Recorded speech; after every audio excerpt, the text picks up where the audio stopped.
The first time I met her, I got that feeling because I had prayed. Okay. All right, because here I am, a psychologist doing relationship experts. I felt like the last thing I needed the Lord's help with was getting a woman. I was like, I was defiant. I said, Lord, I'm good. I'm good. He was like, no, I'm gonna bring her to you. And I was like, nah, I see some I like. I'm going to pursue them. And I did, but it wasn't a fit. It didn't work out. It got to the point where I almost stopped dating to the point, because I didn't want to, I was in a relationship and it just didn't work out. And she said, what did I do wrong? And I said, nothing. And she went off, but that's a whole other conversation. Because I was like, no, you did nothing wrong. I just know this is not it, but I needed time to see if it was it. And so I prayed.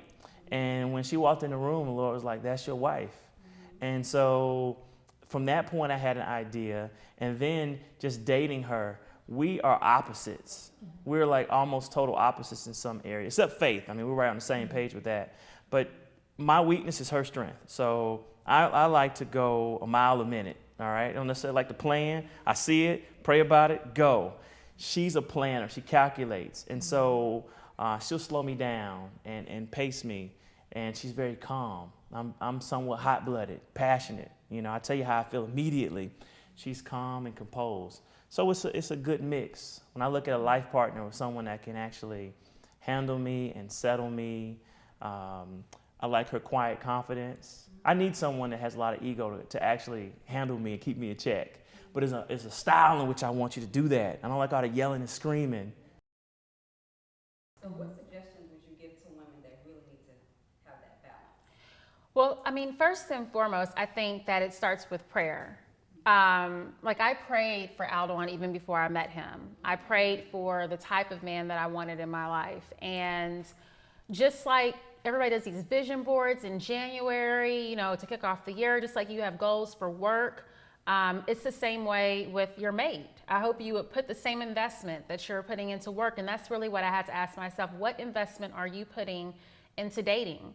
Are you positioning yourself, like he mentioned? Are you going to certain places where you know only that type of man would be?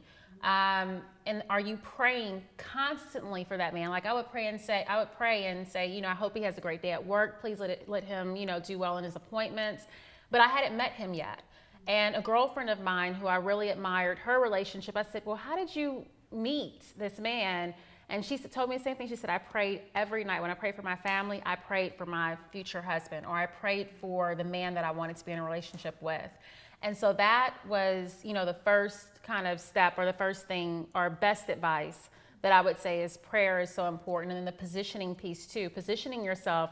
If you live out in the suburbs or anywhere and all you do is go to work and home and the gym, which is what I was doing at one point in time, just work, home, and gym. I mean, unless he's at the grocery store or at the gym, your opportunities are very limited. And if we talked about this before, if we were still single, which we are not, he is very much taken. If we were still single, like we both talked about, we would definitely do online dating. People are so busy to say that you're scared because of online dating. You go through a courting process with a company you're going to get on board with online first. So why wouldn't you do the same thing in your relationship? There's nothing scary that's about it. You have something to say about that? I had some strong Facebook game back in the day. I sure did. Strong Facebook game because, as a man, I can see, do you have kids? I care, maybe I don't care.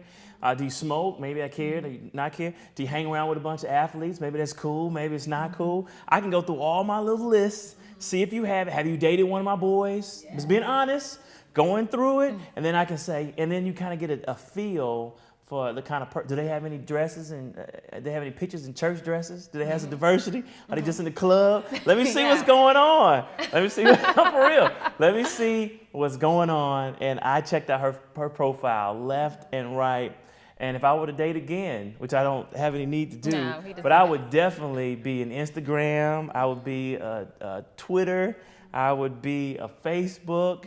And I'd have no problem doing a dating site because I felt like it would give me control, especially if you're busy. And I think men have the same issue. Where do you go to meet someone? You can't do it in the club anymore. I've talked to you over T-Pain, R. Kelly songs. That's not how I want to do it, So if I can seek them out and then get a date, I say online is definitely the way. And I'll say this to that point is Atlanta is a place that it's hit or miss. right? People don't really necessarily, there's not like a place people go to. My spot was Vino Libro, but that's closed as well. That's where I would go. And that was a consistent Friday, Saturday, great place for professional men that were professional like me, that I would actually gel with. But there's not really that place. So Atlanta's very much of an event place. People go out to a charity function or a special event, and that event happens once a year. So it's like you have to kind of guess, like, okay, should I go to this one? Is there going to be a chance, an opportunity?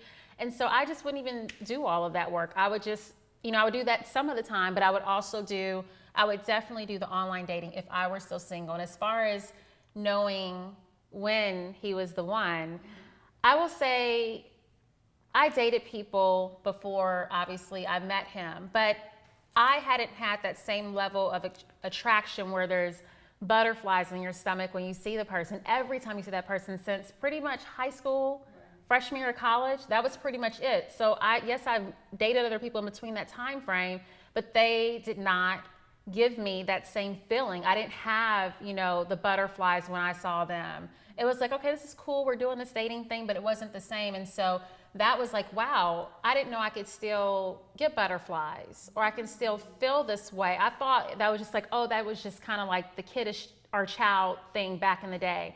But then I realized, like, no, I could really feel this way again about somebody. And as far as his faith, his spirituality, I mean, this man wakes up every morning. The first thing he does, he'll say hello, but after the hello, he goes into the bathroom and he prays.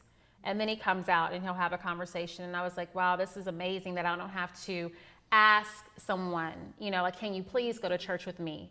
He was already in a church. He wanted to go to church. And so that was really important to me. And then just the connection we had. Like, I think he's an outstanding man. And I'm just very thankful that God placed him in my life, but it's exactly what, I was looking for.